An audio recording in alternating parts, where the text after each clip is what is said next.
Welcome to Pandua solar house. আপনারা দেখতে পাচ্ছেন যে 5 কিলোওয়াট একটি সোলার সিস্টেম ইনস্টলেশন হয়েছে, যা দুর্গাপুরে হয়েছিল।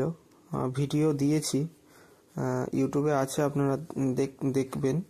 তো সেখানেই আজকে আমি চলে এসেছি। এখানে দুর্গাপুর WBSEDCL থেকে নেট মিটারিং ইনস্টলেশন হয়েছে।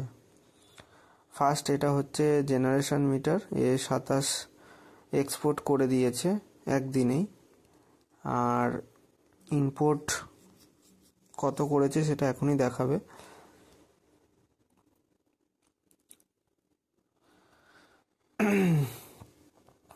ইম্পোর্ট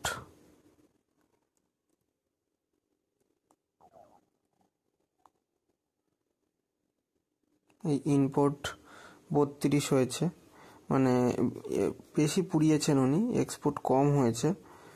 আর পাশেরটা সোলার মিটার, জেনারেশন মিটার, এই দাদার বাড়িতে ইনস্টলেশন হয়েছে।